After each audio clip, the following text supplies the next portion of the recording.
నిజంగా సొంత జిల్లాలో ఇలాంటి ఒక కిడ్నాప్ హత్య జరిగింది అంటే అది చంద్రబాబు నాయుడు గారి అసమర్థత కాదా, ఈ ప్రభుత్వం అసమర్థత కాదా అని నేను అడుగుతున్నా.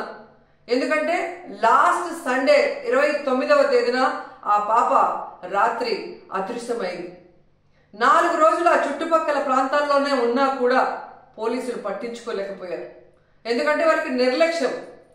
తల్లిదండ్రులు కంప్లైంట్ ఇచ్చినా పోలీసులు పట్టించుకోకపోవటం వల్ల ఆ అమ్మాయి ఆ ఇంటికి 4 కిలోమీటర్ల దూరంలో ఉన్న సమ్మర్ స్టోరేజ్ లో శవమై తేలింది అంటే మరి హోంమంత్రి ఏం చేస్తున్నట్టు, ఈ ముఖ్యమంత్రి ఏం చేస్తున్నట్టు, ఈ డిప్యూటీ ముఖ్యమంత్రి ఏం చేస్తున్నట్టు అని నేను అడుగుతున్నాను. ప్రజల్ని పట్టించుకోరు, ఆడవాళ్ళ భద్రత పట్టించుకోరు, చిన్న బిడ్డల్ని చంపేస్తున్నా కూడా పట్టించుకోరు. అసలు ఈ రాష్ట్రంలో ప్రభుత్వం ఉందా? పోలీసులు ఉన్నారా? అసలు ఏం చేస్తున్నారు వీళ్ళంతా మాకు అర్థం కావట్లేదు. నిజంగా ఈరోజు ఈ రాష్ట్రంలో మీరు చూస్తే ఎంతసేపు పోలీసుల్ని తమ కక్ష సాధింపు చర్యల కోసం, తమ రెడ్ బుక్ రాజ్యాంగంలో ఎవరి పేర్లైతే రాసుకున్నారో వాళ్ళ మీద ఎలా తప్పుడు కేసులు పెట్టాలా, వాళ్ళని ఎలా కొట్టాలా, వాళ్ళు ఏ విధంగా కేసుల్లో ఇరికించాలా అన్న దాని మీదే పోలీసులు ఉపయోగిస్తున్నారు. కానీ ఈ రాష్ట్రంలో మహిళల భద్రత కోసం కానీ, పసిబిడ్డల భద్రత కోసం కానీ, చిన్న బిడ్డల భద్రత కోసం కానీ ఎప్పుడైనా ఉపయోగించారని నేను అడుగుతున్నా.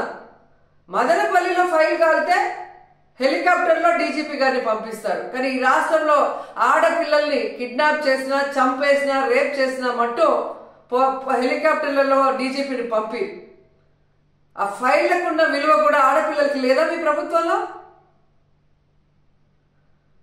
ఈరోజు ఎంత సిగ్గుచేటంటే ముఖ్యమంత్రి గారి సొంత జిల్లా చిత్తూరులోనే ఇలా జరిగిందంటే ఇక రాష్ట్రంలో ఎలాంటి పరిస్థితులు ఉన్నాయో ఒకసారి ఆలోచించండి. మీరే చూసారు, గుడ్లవల్లేరులో 300 మంది ఆడపిల్లలు తమకు అన్యాయం జరుగుతుంది, బాత్రూంలో కెమెరాలు పెట్టారని చెప్పి ఏడిస్తే కూడా వాళ్ళని భయపెట్టి, వాళ్ళని కొట్టి, లీవులు ఇచ్చి వాళ్ళ ఇంటికి పంపించేసి కేసు క్లోజ్ చేశారు. కానీ ఏ రోజైనా హోంమంత్రి కానీ ఆ ప్రభుత్వం నుంచి ఎవరైనా ఒకరు పోయి వాళ్ళ ఆవేదన ఏంటి అని తెలుసుకుని దానికి పరిష్కారం చెప్పారా? ముచ్చుమరిలో 9 ఏళ్ల పాప ముక్కలు చేసి చంపేస్తే ఆ శవాన్ని ఇచ్చేదానికి కూడా మీకు సమర్థత లేదు. ఆ తల్లిదండ్రులు ముఖ్యమంత్రి గారు రావాలి, హోంమంత్రి గారు రావాలి, మా బిడ్డను మాకు ఇవ్వాలి అని చెప్పి అడుగుతుంటే కూడా పట్టించుకోలేదు మీరు. మీకు ఆడవాళ్ళంటే నిర్లక్ష్యం. నిజంగా అదే చంద్రబాబు నాయుడు ఎక్కడైతే నివసిస్తున్నాడో విజయవాడలో లోకేష్ నియోజకవర్గంలో ఒకే రోజులో 24 గంటల్లో 3 మైనర్ బాలికల మీద అఘాయిత్యం జరిగిందంటే ఇంతకన్నా సిగ్గుచెట్టు ఏమైనా ఉందా? పరిపాలించేదానికి చంద్రబాబు నాయుడుకి కానీ, హోంమంత్రికి కానీ, లోకేష్కి కానీ అసలు అర్హత ఉందా నేను అడుగుతున్నాను. అసలు హోంమంత్రి గారు అయితే ఆమె పక్క నియోజకవర్గం యలమంచల్ నియోజకవర్గం రాంబిల్లిలో ఒక కుటుంబం, ఒక నేరస్తుడు తమ బిడ్డని బెదిరిస్తున్నాడు, కాపాడండి అని అడిగినా కూడా పట్టించుకోలేదు. ఆ నేరస్తుడు జైల్లో నుంచి బెయిల్ తీసుకొని వచ్చి ఆ అమ్మాయిని చంపేసినా కూడా దిక్కులేని పరిస్థితి. ఇంకెందుకు హోంమంత్రి? హోంమంత్రి ఒక ఆడపిల్ల, ఖచ్చితంగా ఆడవాళ్ళ గురించి తెలుసుకొని ఆడవాళ్ళకి న్యాయం చేస్తుందన్న నమ్మకంలో ఈరోజు ఏ విధంగా మట్టేశారో మనం చూస్తున్నాం. ఈరోజు కూడా మీరు చూస్తే జగన్మోహన్ రెడ్డి గారు పుంగునూరుకి 9వ తేదీ వస్తున్నారు అని తెలియగానే ఎక్కడ తమ ప్రభుత్వ అసమర్థన పరిపాలన బయటకు వస్తుందో, రాష్ట్రంలో జరుగుతున్న అన్ని విషయాల గురించి జగన్మోహన్ రెడ్డి గారు అక్కడ ప్రస్తావిస్తే తమ పరువు పోతుందన్న భయంతో ఈరోజు ప్రభుత్వం, హోంమంత్రి పరుగులు తీస్తున్నారు పుంగునూరుకి. మరి ఎందుకు నీ పక్క నియోజకవర్గంలో నువ్వు వెళ్ళలేదు?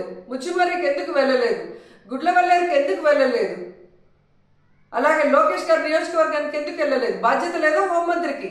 బాధ్యత లేదా ముఖ్యమంత్రికి? బాధ్యత లేదా డిప్యూటీ ముఖ్యమంత్రికి? ఇప్పటికైనా జగన్మోహన్ రెడ్డి గారి మీద కక్ష సాధింపుతో ఆయన తీసుకొచ్చిన దిశ యాప్ని, దిశ పోలీస్ స్టేషన్ని, అలాగే మహిళా పోలీసుల్ని నిర్వీర్యం చేయటం కాదు, వాటిని బలోపేతం చేసి మహిళల్ని రక్షించే బాధ్యత తీసుకోండి. ఎందుకంటే ఇంతవరకు ఒక్క క్యాబినెట్లో కూడా మీరు మహిళా భద్రత కోసం చర్చించలేదు. మహిళా భద్రత కోసం ఒక జీవో తీసుకురాలేదు. మహిళా భద్రత కోసం ఒక వ్యవస్థను కూడా తీసుకురాలేదు.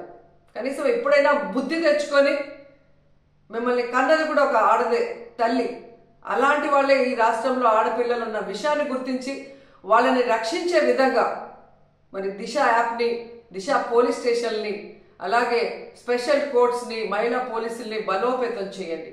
అండ్ ముఖ్యంగా మేము డిమాండ్ చేస్తుంది, పొంగునూరులో 7 ఏళ్ల ఆ పసిబాలికని చంపిన వాళ్ళని వెంటనే అరెస్ట్ చేయాలని కూడా డిమాండ్ చేస్తున్నాం.